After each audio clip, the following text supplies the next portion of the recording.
Latvijas zelta talantiem iemirdzēties palīdz zelta zivtiņa.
Y'all ready for this?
Basketbola kluba Valmiera Karsē meitenes ar saviem 4 palīgiem.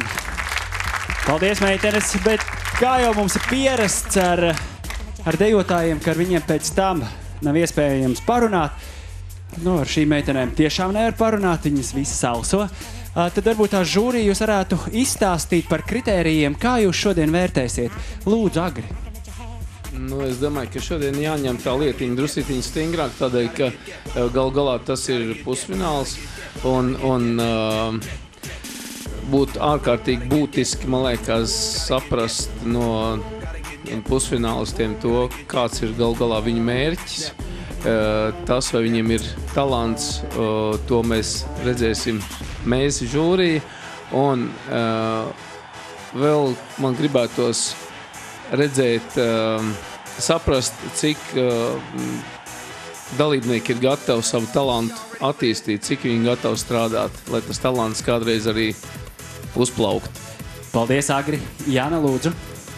Man savukārt pamat kritērijs vērtējot būs paskatīties mazliet tālāk. Kas ir tā pievienotā vērtība tam titulam Latvijas zelta talants? Ko jūs ar to, ko šī titula ieguvējs ar to spēs arī darīt, iespējams, labu arī sabiedrībai? Un vai šis priekšnesums un, kā teikt, uzstāšanās, vai tas atbilst Latvijas zelta talantu garam? Paldies, Jāna. Jāna, lūdzu. Es vērtējot pusfinālos, droši vien, ka būšu vēl subjektīvāks nekā pirms tam, jo skaidrs, ka tie kolektīvi un cilvēki, kas nonākuši pusfinālā, tātad talants jau ir pierādīts, ka talants ir, un šeit es droši vien vairāk skatīšos uz to, vai šis konkrētais numurs ir fināla cienīgs. Ja, manuprāt, šis numurs varbūt ļoti labs potenciāls māksliniekam vai dejotājiem, bet ja šis numurs netiks izpildīts pienācīgā līmenī, droši vien, ka tajā brīdī es zvaigzni nedošu. Tāpēc tur var arī gadīties visādi tādi jocīgi momenti, bet var arī negadīties, jo katrā ziņā visiem es novēlu saņemties pusfinālā un izdarīt pat vairāk varbūt nekā pat finālā. Es nezinu, vai jūs sapratāt manu domu, bet, centieties. Jā, paldies, Jāni. Žūrija ir runājusi, izstāstījusi par kritērijiem. Tagad jūs zināt, ar ko jums bija jārēķinās, jā? Cik ilgi jūs gatavojāt šo gabalu? Aptuveni nedēļu. Un puiši tiešām strādāja tikai nedēļu? Jā, tiešām nedēļu. Varbūt vēl pat mazāk. Mēs nedēļu, bet puiši 4 dienas ap 3. Jūs visi esat basketbolisti? Atvainojos, bet neviens. Kāpēc tu atvainojies? Tērps. Un tie ir no komandas kādi spēlētāji? Jā, no Valmieras basketbola kluba. Bet tie spēlētāji tieši, ja? Īsti spēlētāji. Un viņi jums aizdeva? Jā. Ļoti labi. Agri, tātad tavs komentārs. Kāpēc viņi paši nenāca uzmest tās meitenes? Viņi varētu uzmest augstāk un viņi te nevar ienākt griezt par zemiem.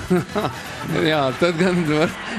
Un kur vēl viņi uzmest tās meitenes, vai ne cik augstu? Vai ne? Jā,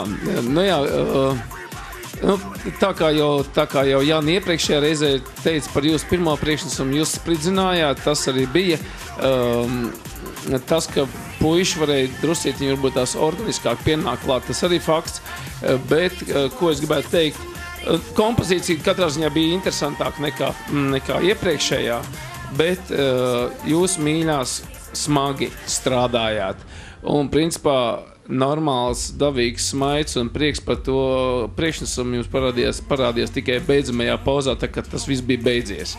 Jā, un tur bija, un tagad jums kolosāls smaids, bet tā kā jūs dejojāt mīļās, vienā citā šovā es teicu, to smaidu sauc par košanu sliedē. Jā, ok, tas ir mans komentārs. Paldies. Paldies. Jāna, lūdzu, tavs komentārs. Jā, es arī pilnībā piekrītu pati sev un neatsakos no saviem vārdiem par to, ka jūsu vērtība, jā, ir tā enerģija, ko jūs spējat radīt un arī dot, ja jūs nepaturat to tikai pie sevis, un tas ļoti imponē, un jāatzīst, ka arī priekšnesums man ļoti patika un šķiet visnotaļ interesants, un jūs arī izskatījāties ļoti labi, un teiksim, tā atšķirībā no pagājušās reizes, jūs tiešām izskaties pēc foršām, jautrām meitenēm.